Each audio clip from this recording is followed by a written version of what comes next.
पंज सुरन जी पंज दरदन जी पंज सुरन जी कैसा गाल कया के दाम दिया अल्लाह कैसा गाल कया हो के दाम दिया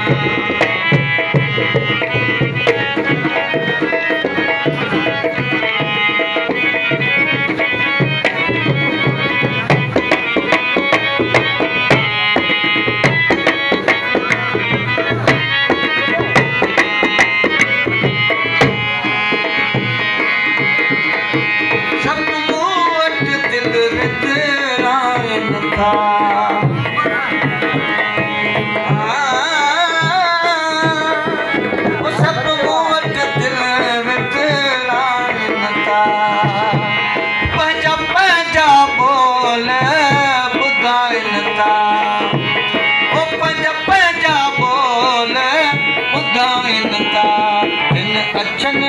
कारण पूरन जी अच्छन कारण पूरन जी कैसा गाल कया ओ टकदानिया अल्लाह कैसा गाल कया टकदानिया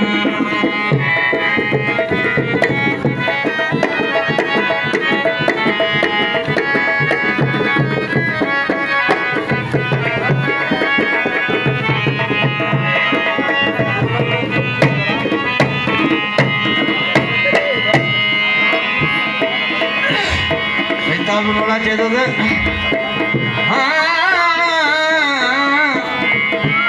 चौदेसल जी चाल जा केड़ा बयान कजन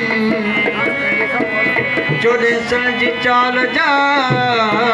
केड़ा बयान कजन मुर्स बेचारा माठ में पैजानू कड़ कड़कन वासा वटदाणी ये थियो तो बागे ता बरोचन जी खबर ना है मुर्स बेचारा माठ में पैजानू कड़ कड़कन लसूटन जी लोड ते अजमानू प्या मरन चकले वाई चूस में घणी घर छड़ा घोटन आजू जो औरतूं संग बंद से कन फुल्क गजो वो खलक मां जन मणिया छदी मर्दन सब तुर साईं तुमजो रखी तन दिल में दर्द रखन जगे रब सां रोज रखन उगे तालिब मौला मर्द थिया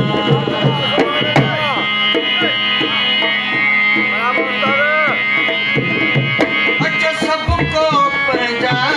सूरत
पूरन जी के संगाल कया के दान जी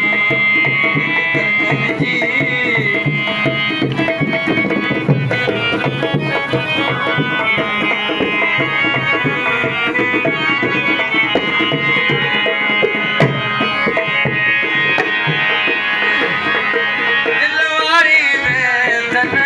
के चढ़या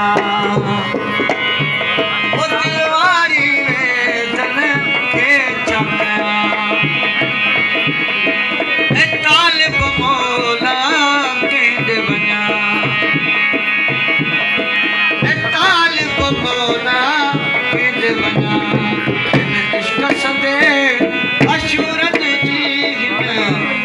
सदे आशुरन जी सगाल कया कख दामनिया दर्दन जी बजसुरन जी